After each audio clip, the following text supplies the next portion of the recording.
Kijk, als vandaag ben ik weer onderweg. Kijken naar iemand zijn hobby of zijn passie. En ik ben een beek.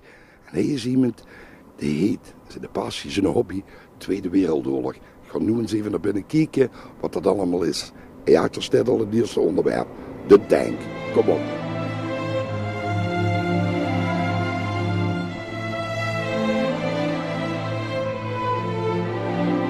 Kijk, als bij mij Wim Zelen. Wie komt iemand erop om dit te doen? Van zijn hobby toch eigenlijk een beetje de werk te maken? Het is inderdaad een uit de hand gelopen hobby, sorry. Meneer ze helemaal hou ik wie 12 jaar.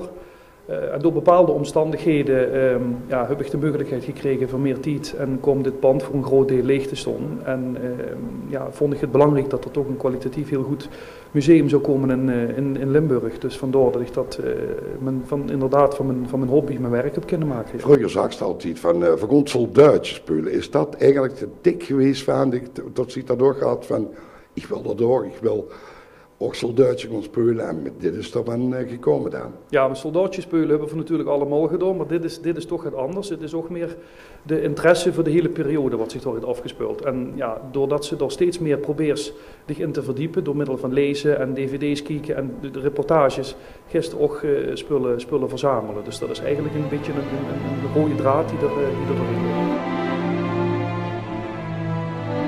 Ja, vooral heb militairen gezien en eigenlijk op in ieder geval dingen gezien.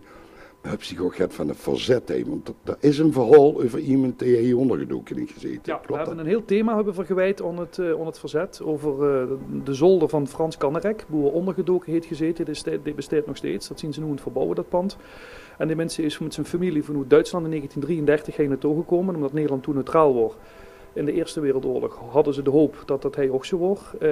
En die is ondergedoken op die zolder met behulp van Theo Hennekes. En Theo Hennekes is een verzetstrijder geweest die heel veel moedige dingen heeft gedaan. Die mens is pas helaas op 92-jarige leeftijd 3 weken geleden gestorven. En veel hebben van zijn familie uit nadrukkelijke wens van hemzelf zijn volledige Tweede Wereldoorlog nalatenschap gekregen voor het museum. We stonden heel voor het thema concentratiekamp en dat hebben we aan de hand van muziek en originele attributen, kleding en prikkeldraad met een foto van Birkenau op de achtergrond. Hebben we dat willen laten zien dat het heel belangrijk is, vooral ook voor de jeugd, dat het nooit vergeten mag worden. Zoveel miljoenen mensen dat er gestorven zijn. Er is zoveel ellende nog steeds in de wereld dat dit mag nooit meer vergeten worden. Dat ze allemaal naar de Maastrichter aankomen in Beek en dan kunnen ze ook genieten zoals wie ik dat heb gedaan. Ik zou zeggen, veel succes ermee en hopelijk komen we nog een keer bij je terug. Oké, hartstikke bedankt. En kijkers, ik hoop dat je het leuk hebt gevonden. Ik heb het wel leuk gevonden. Het is altijd nog een beetje minepassen geweest. Ze zeggen, houd je gezond en ach ja, ze hebben me gevraagd of ik voorlopig in dat huisje wil blijven staan. Hoi!